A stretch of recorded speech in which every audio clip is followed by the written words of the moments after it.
Hello dear students, आज का जो हमारा टॉपिक है that is anemophily and hydrophily. देखो, इस वीडियो को कंप्लीटली देखिएगा, इस वीडियो को लाइक करिएगा अगर पसंद आए तो, और शेयर अपने फ्रेंड्स के साथ ज़रूर कीजिएगा। चैनल को सब्सक्राइब करना नहीं भूलिएगा। जो मेरी चैनल है that is botany sir's classroom, तो इसको सब्सक्राइब करना नहीं भूलिएगा। इस चैनल को सब्सक्राइब कीजिए और बेल आइकन को दबाइए ताकि जो फ्यूचर के वीडियो है उनकी नोटिफिकेशन आपकी तरफ आपको पहुंच जाएगी। देखो, क्या है हमारा टॉपिक, एनिमोफिली एंड हाइड्रोफिली। पहले हम देखेंगे व्हाट इज एनिमोफिली और फिर हम देखेंगे व्हाट इज हाइड्रोफिली। कहाँ कहाँ पे एनिमोफिली होती है, कहाँ कहाँ पे हाइड्रोफिली होती है।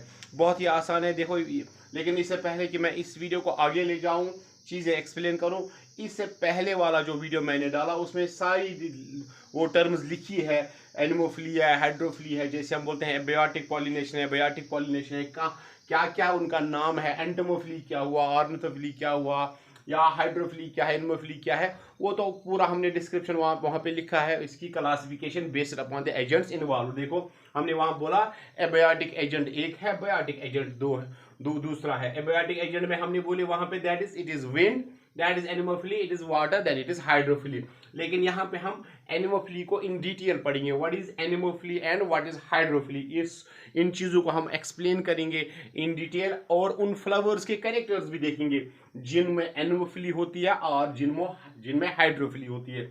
लुक हियर, पहले हम देखेंगे व्हाट इज एनिमोफिली। देखो, out of two abiotic agents, देखो, it is abiotic agent, it is abiotic pollination if carried out by wind, that is anemophily, if carried out by water, that is hydrophily। यहाँ पे water pollination करता है, that is hydrophily, यहाँ पे wind pollination करती है, that is anemophily। लेकिन दोनों क्या है, दोनों abiotic agent है। इन दो abiotic एजेंटों में अगर आप देखोगे, चाहे विंड है या वाटर है, इन दो abiotic एजेंटों में अगर देखोगे, wind is the most pollinating agent, सबसे ज्यादा एबायोटिक पॉलिनेटिंग एजेंट जो पॉलिनेशन करता है, it is the wind which carries out the pollination of money plants. बहुत सारे प्लांट्स हैं जिनको विंड पॉलिनेशन करता है। वाटर आप देखोगे कहीं कहीं पॉलिनेशन करता है हाइड्रोफाइट्स में, लेकिन ज्यादातर अगर आप देखोगे out of the two abiotic agents, it is the wind which out numbers other abiotic agents.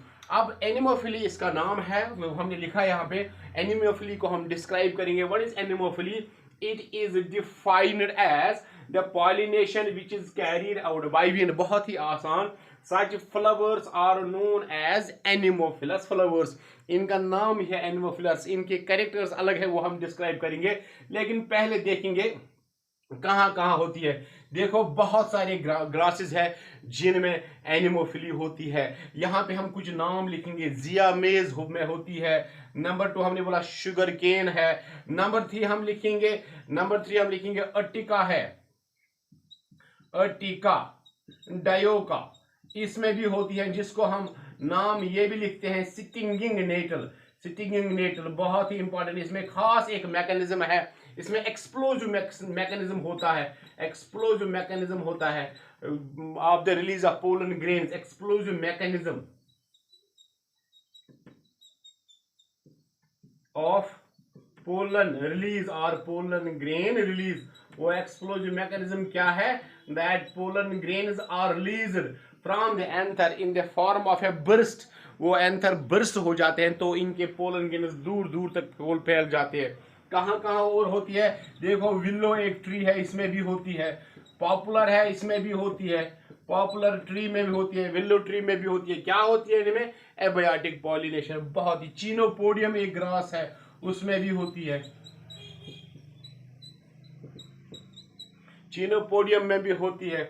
और बहुत सारे प्लांट्स हैं जिनमें आप देखोगे that pollination is carried out by wind. अब देखो, क्या हमने बोला? Anemophily, it is the pollination which is carried out by wind, and when wind acts as a pollinating agent, it is an abiotic agent. Such flowers are known as anemophilous flowers. यहाँ पे मैंने कुछ examples दी है। आप देखोगे so many grasses are there। जो grass family है उनमें अगर आप देखोगे, it is the wind which acts as a pollinating agent। बहुत सारे और भी प्लांट्स है। देखो, हमने मोरस एल्बा है प्लांट, मोरस एल्बा प्लांट है, इसमें भी होती है विंड पॉलिनेशन। या फोइनेक्स डेक्टेलिफेरा है, फोइनेक्स डेक्टेलिफेरा है, that is date palm, Phoenix dactylifera, dactylifera, इसमें भी that is date palm, इसमें भी pollination होती है wind से, या कोकस न्यूसिफेरा, इसमें भी पॉलिनेशन होती है बाय विंड। देखो बहुत सारे प्लांट्स हैं जिनमें पॉलिनेशन विंड करता है। अब अगर विंड ने पॉलिनेशन की तो पॉलिनेशन का क्या नाम है? एनिमोफिली पॉलिनेशन नाम है। इन फ्लावर्स का क्या नाम है? Anemophilous flowers.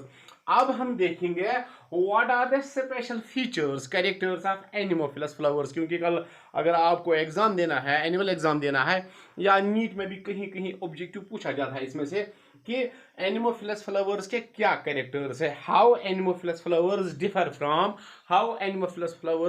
From the hydrophilous flowers, how anemophilous flowers differ from the entomophilous flowers. बहुत सारी चीजें हैं जो हम एक्सप्लेन करने वाले हैं, लेकिन आपको क्या करना है, वीडियो को स्किप करने के बगैर रहना है, कंप्लीटली इस वीडियो को देखना है, और साथ साथ मैं बोलता हूं चैनल को सब्सक्राइब करना नहीं भूलिएगा। चैनल को सब्सक्राइब कीजिए और वीडियो को कंप्लीटली देखिए, वीडियो को लाइक कीजिए, वीडियो पे कमेंट कीजिए, अच्छा लगे तो अच्छा कमेंट कीजिए, ठीक ही रहता है अगर अच्छा कमेंट करेंगे, क्योंकि यहाँ पे मैं मेहनत करता हूँ आपके लिए वीडियो बनाने में। इस वीडियो को आप देखिए, शेयर कीजिए अपने फ्रेंड्स के साथ।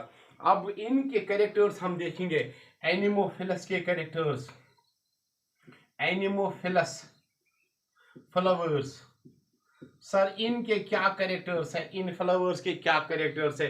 देखो पहली वाली जो चीज है याद रखने की चीज है, दैट जो विंड है, याद रखना विंड है, देखो ये सेंसलेस है, it is an abiotic agent, इसमें सेंस ऑर्गन है ही नहीं।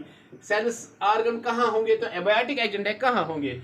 इट मीन्स जो ये फ्लावर्स होंगे इनके कैरेक्टर्स ऐसे होंगे कि जो विंड को पसंद आए, जो विंड को पसंद आए, that means such flower, that is anemophilous flower, show such characters which will be liked by wind, that means जो wind को पसंद आए। मैं बोलूंगा यहां से पहला वाला, क्योंकि wind एक डायरेक्शनलेस फिनोमेना है, wind is non directional, wind is non directional, ये पता नहीं कहां से wind आएगी और किस नॉन डायरेक्शनल, आसान है, विंड इज नॉन डायरेक्शनल, ये पता ही नहीं कि विंड किस साइड आएगी किस साइड जाएगी। दैट मीन्स जो ये विंड पॉलिनेशन है, इट इज नॉट सर्टन, है ना, pollination by wind is not certain, that is why such बहुत बहुत important character the anemophilous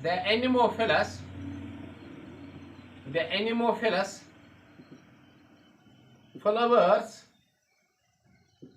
produce large number of pollen grains। बहुत ही आसान, बहुत ही आसान, बहुत सारे पोलन ग्रेन प्रोड्यूस करता है एक एनिमोफिलस पोलन ग्रेन, क्योंकि इसको पता है कि पोलन ग्रेन को मिनिमम चांसेस है स्टिग्मा तक पहुंचने के लिए। क्यों मिनिमम चांसेस है? क्योंकि जो विंड है it is a directionless phenomena, ये सर्टन है ही नहीं कि इस साइड आएगी तो उस साइड आएगी, सर्टन नहीं है कि ये कैरी कर सकती है पोलन ग्रेन स्टिग्मा तक। That is why such plants, such flowers produce large number of pollen grains. यहां पे एक एग्जांपल दूंगा, single flower of cannabis, single flower of cannabis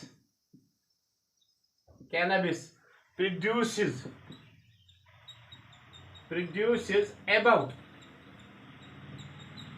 5 lakh pollen grains. बहुत ही इंपॉर्टेंट, बहुत ज्यादा पोलन ग्रेन्स, और इससे भी ज्यादा अगर देखोगे मेज में भी बहुत सारे पोलन ग्रेन्स प्रोड्यूस करते हैं फ्रॉम ए सिंगल फ्लावर। क्यों? क्योंकि इनको पता है कि wind is non directional in nature and it is not guaranteed that pollination will be carried out or pollination will be affected by the wind. That is why such flowers produce large number of pollen grains। जो दूसरा वाला important character है, the pollen grains, पहले लिखेंगे the flowers, इनके जो flowers होते हैं, द फ्लावर्स और कलरलेस, बहुत ही इंपॉर्टेंट, कलरलेस होते हैं, ऑर्डरलेस होते हैं, बहुत ही इंपॉर्टेंट, ऑर्डरलेस होते हैं, एंड आर ऑल्सो नेक्टरलेस, बहुत ही इंपॉर्टेंट, बहुत ही इंपॉर्टेंट, क्योंकि विंड को ये चीजें चाहिए ही नहीं। मैंने यहाँ पे लिखा sense wind is an abiotic agent, hence sense का यहाँ पे कंसेप्ट ही नहीं है। That is why the flowers are colourless. Wind को कलर की जरूरत ही नहीं। ऑर्डरलेस, विंड को ऑर्डर की जरूरत ही नहीं, सेंट की जरूरत ही नहीं। And wind and also are nectarless, क्योंकि विंड को नेक्टर चाहिए ही नहीं। दैट इज व्हाई मैंने पहले बोला the flowers which are pollinated by wind, that is anemophilous flowers, will show such characters which will be liked by wind or which will be symmetrical with the wind। जो wind को, wind के साथ मिलते जुलते characters होंगे वही इन flowers में character होंगे। जैसे मैंने बोला large number of pollen grains are produced, flowers जो है वो कलरलेस होंगे, ऑर्डरलेस होंगे, नेक्टरलेस होंगे। और इनके बहुत ही इंपॉर्टेंट पोलन ग्रेन्स, याद रखना पोलन ग्रेन्स आर लाइट, बहुत ही important, pollen grains are light, pollen grains are light, आसान है। एंड अनवेटेबल, अनवेटेबल बहुत ही इंपॉर्टेंट। लाइट का कंसेप्ट क्यों यहाँ पे देखो, जब पोलन ग्रेन लाइट होगा तो ऑटोमेटिकली जो विंड है इसको इजीली स्वे करेगी और इजीली कैरी करेगी from the anther to the stigma. अगर ये वेट होंगे, अगर ये वेट होंगे, यहाँ पे याद रखना, अगर ये वेट होंगे तो ये स्टिक हो जाएंगे विद द एंथर, तो एंथर से उठाना मुश्किल हो जाएगा विंड के लिए। लेकिन ये अनवेटेबल है, ये लाइट है। लाइट इसलिए क्योंकि ये इजीली कैरी करेंगे विद द विंड, जब भी विंड करंट आएगी तो विंड के साथ ये उठेंगे। That is why such pollen grains are light and they are also unwettable in nature।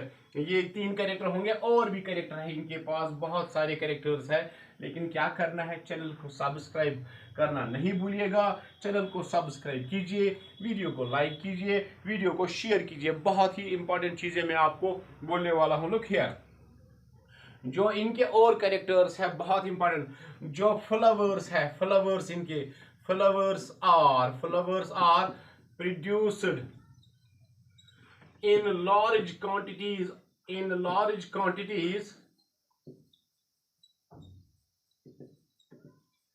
and also in groups forming inflorescence बनाते हैं। क्योंकि इनके जो फ्लावर्स होते हैं, दोज फ्लावर्स आर स्मॉल, छोटे छोटे फ्लावर्स होंगे। अगर आप देखोगे मेज में, मेज की जो कॉब होती है नीचे, यहाँ पे अगर आप मेज प्लांट देखोगे तो यहाँ पे जो इसका यहाँ पे स्पाइक होती है ऊपर, बहुत सारे फ्लावर्स होते हैं, बहुत सारे फ्लावर्स। यहाँ पे जो कॉब है, यहाँ पे आप देखोगे बहुत सारे फीमेल फ्लावर्स होते हैं। यहाँ पे ये मेल फ्लावर्स है, यहाँ पे ये फीमेल फ्लावर्स है, फीमेल फ्लावर्स। जो इसका यहाँ पे एक एक सिंगल हेयर होता है, single hair represents a flower. बहुत सारे फीमेल फ्लावर्स और बहुत सारे मेल फ्लावर्स। ये फ्लावर्स क्या होते हैं, फ्लावर स्मॉल होते हैं। अगर फ्लावर स्मॉल हुए तो इसका मतलब क्या हुआ, flowers are inconspicuous in nature, they are small, they are colourless, they are odourless, they are nectarless, but are produce in large quantity. लेकिन एक प्लांट में आप देखोगे there are thousands and thousands of flowers, and those flowers are produced in groups forming inflorescence। यहाँ पे mail inflorescence, यहाँ पे female inflorescence. अगर आप देखोगे कहीं किसी भी ग्रास प्लांट में आप देखोगे there will be formed an inflorescence. जैसे आप देखोगे जिया मेज में इन्फ्लोरेसेंस बनती है, male inflorescence, female inflorescence, wheat में बनती है इन्फ्लोरेसेंस, हर एक, या चीनोपोडिया में अगर आप देखोगे बहुत सारे फ्लावर्स एक साथ होते हैं। ये और एक important character, that is flowers are produce in large quantities and are also forming the inflorescences, that is groups. Another important character जो है एनिमोफिलस फ्लावर्स का, दैट इज जो स्टिग्मा होता है, स्टिग्मा इनका होता है, stigma is sticky in nature, stigma sticky होता है। दैट इज हेयरी, फेदरी और ब्रांचड इन नेचर। बहुत ही इंपॉर्टेंट, ब्रांचड होता है या और स्टिकी होता है, हेयरी होता है और फेदरी होता है, इसलिए ताकि और वेटेबल भी होता है ताकि सिटकी इसलिए होता है ताकि जो पोलन ग्रेन विंड के साथ आए। फॉर एग्जाम्पल यहाँ पे मैं बनाऊंगा, look here, if this is the stigma of a wind pollinated flower, यहाँ पे ये ही होगा यहाँ पे, या ये सिटकी होगा, यहाँ पे सिटकी होगा, हियरी होगा, फेदरी होगा या ब्रांचेड होगा। क्या होगा, जो पोलन ग्रेन आया वहां से, that is light, that is unwettable. लेकिन यहाँ पे ये स्टिग्मा के कैरेक्टर्स आप देखो, ये सिटकी है, पोलन ग्रेन यहाँ से आया, तो ये जब सिटकी होगा तो ये पोलन ग्रेन सिटिक हो जाएगा। एंड सिटिक होने में क्या होता है, इसका सिटकी नेचर, क्योंकि यहाँ पे कुछ मटेरियल ऐसे होते हैं जिसे सिटकी बनता है, या इसका हियरी जो नेचर है ये भी मदद करते हैं पोलन ग्रेन को बंद करने में, पकड़ने में, और फेदरी भी अगर नेचर होगा तो ये भी मदद करता है इस पोलन ग्रेन को इस पे सिटिक होने में। That is stigma is sticky, it is hairy, it is feathery and branched. और एक इंपॉर्टेंट कैरेक्टर है जो इसमें है, दैट इज द एंथर्स। इनके एंथर जो होते हैं, एंथर्स और एक्सर्टेड का क्या मतलब हुआ, that is they are projected below the sepals and petals, बहुत बाहर आते हैं। जो इनके एंथर्स है वो बाहर आ जाते हैं from the other floral parts. जो फ्लोरल पार्ट्स सेपल्स होते हैं, पेटल्स होते हैं, अगर इन फ्लावर्स में ये चीजें होंगे, लेकिन एंथर जो होते हैं that is exerted, that is exerted का मतलब क्या हुआ कि ये प्रोजेक्ट हो जाते हैं बाहर, ताकि यहां से जब विंड आए तो इनके जो पोलन ग्रेन्स है वो इजीली कैरी हो जाए। अगर ये अंदर यहां तक अगर एंथर्स ऐसे होते तो मुश्किल हो जाता विंड के लिए पोलन ग्रेन निकालना फ्रॉम द फ्लावर। लेकिन ये बाहर होते हैं इनके एंथर्स, क्योंकि इनके फिलामेंट जो होते हैं वो बहुत बड़े होते हैं, तो फिर उससे क्या होता है, इनके जो पोलन ग्रेन्स है that is easily carried out by wind. अब एक्सर्टेड का मतलब हमने समझा। और एक इंपॉर्टेंट, एंड इन ग्रासेस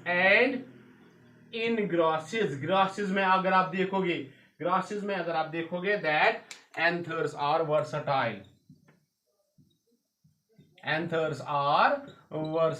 इसका क्या मतलब हुआ, anthers are versatile, that is versatile का मतलब मैं यहाँ पे आपको समझाऊंगा। इफ इट इज फिलामेंट, यहाँ पे आप देखोगे, मैं आपको यहाँ पे डायग्राम भी बना के दूंगा।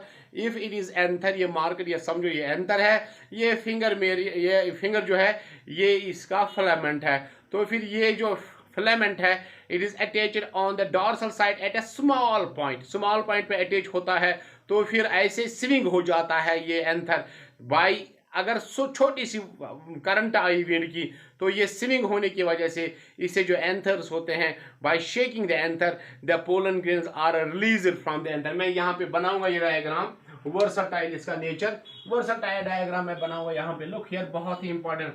ये फॉर एग्जांपल अगर फिलामेंट है, इफ दिस इज फिलामेंट, अगर ये फिलामेंट है तो फिर आप देखोगे ये इसका एंथर है, ये एंथर है, it is attached on a small point on the dorsal side. यहाँ पे ये अटैच होगा, लेकिन क्या हो जाएगा जब विंड आएगी तो it will swing like this. ये यहाँ पे आएगा तो ये उस साइड, इस साइड आएगा, तो फिर ये इस साइड आएगा, तो फिर ये वापस जाएगा। That means it will show a seesaw moment. ऐसे ये स्विंग करेगा बाय द विंड करंट। उससे क्या हो जाएगा, शेक होने की वजह से अंदर जो पोलन ग्रेन्स है वो बाहर आएंगे, तो ऑटोमेटिकली पॉलिनेशन हो जाएगी। अब लास्ट वाला जो कैरेक्टर है जो इसमें आपको मैं समझाऊंगा, बहुत ही इंपॉर्टेंट, जो नीट में आया था लास्ट ईयर, शायद एक साल पहले नीट में आया था। सच ओव्यूल्स, जो एनिमोफिलस फ्लावर्स होते हैं, इनकी जो ओवरीज होती है, ovaries contain usually a single ovule. बहुत ही आसान, एक ही ओव्यूल होता है इन फ्लावर्स में। दैट इज वाई ये आया था ऑब्जेक्टिव यहाँ पे, दे आर यूनिओव्यूलेटेड का मतलब क्या हुआ, क्योंकि इनकी ओवरी जो है उसमें कितने ओव्यूल होंगे, एक ही ओव्यूल होगा। लुक हियर, ऐसे यूनिओव्यूलेटेड, दैट इज वाई क्यों इनको बोलते हैं यूनिओव्यूलेटेड। क्यों यूनिओव्यूलेटेड होते हैं, क्योंकि मैंने पहले बोला wind is non directional nature and it is no guarantee is there that wind can affect the pollination. That is why यहाँ पे सिटिंग वहाँ पे पोलन ग्रेन बैठेगा नहीं बैठेगा, अगर बैठा तो पॉलिनेशन हो जाएगी, तो पॉलिनेशन की वजह से फिर फर्टिलाइजेशन भी हो जाएगी। लेकिन इन्होंने क्या किया है, इन्होंने ओयूल का नंबर कम किया है। इनको पता है कि पॉलिनेशन इफेक्ट होगी कि नहीं होगी, ये गारंटी नहीं है। That is why such ovaries contain only one ovule. और हमने बोला, ये भी बोला दैट अगर आप देखोगे अर्टिका डायोका में URTICA Ertiga डायोका that is sitting metal. यहाँ पे आप देखो, मैंने वहां पे बोला explosive mechanism of pollen grain release occurs, क्योंकि वहां पे बर्स्ट हो जाता है, पोलन ग्रेन बर्स्ट हो जाता है, और उसकी वजह से क्या हो जाता है, एंथर बर्स्ट हो जाता है। तो उसकी वजह से क्या होता है, pollen grains are released in an explosive manner. अगर आप उसको ऐसे स्टिक करोगे, स्टिक के साथ उसको टच करोगे अर्टिका डायोका प्लांट को, आपको दिखेगा वहां पे कि dust like is coming from there flowers, that dust like particles, those are pollen grains of the Urtica dioica showing explosive mechanism। देखो ये तो थी anemophily. What is anemophily? It is the pollination carried out by wind. अब इन flowers का क्या नाम है? एनिमोफिलस फ्लावर्स इनका नाम है। तो कहाँ कहाँ पे होती है? कोकस न्यूसिफेरा में, दैट इज कोकोनट। फोइनिक्स डेक्टेलिफेरा में, that is dead palm. Jiya mays में होती है, शुगर केन में होती है, वीट में होती है, विलो में होती है, पॉपुलर में होती है, बहुत सारे कैनबिस में होती है, बहुत सारे प्लांट्स हैं जिनमें, बहुत सारे ग्रासेस हैं जिनमें विंड पॉलिनेशन होती है। मैंने कल भी बोला आपको, after the एंटमोफिली it is the anemophily. सबसे ज्यादा जो होती है दैट इज एंटमोफिली, उसके बाद एनिमोफिली। और जो अगला हमारा वीडियो होगा that will be related, totally related the hydrophily और हाइड्रोफिलस फ्लावर्स। और उम्मीद है ये वीडियो आपको पसंद आया होगा, और आप इसको लाइक करना, शेयर करना नहीं भूलिएगा, और चैनल को सब्सक्राइब करना भी नहीं भूलिएगा। चैनल को सब्सक्राइब कीजिए, वीडियो को लाइक कीजिए, और आपका शुक्रिया कि आपने ये वीडियो देखा। शुक्रिया इसके लिए, thank you for watching this video. उम्मीद है आप इसको ज़रूर शेयर करोगे अपने फ्रेंड्स के साथ। Thank you.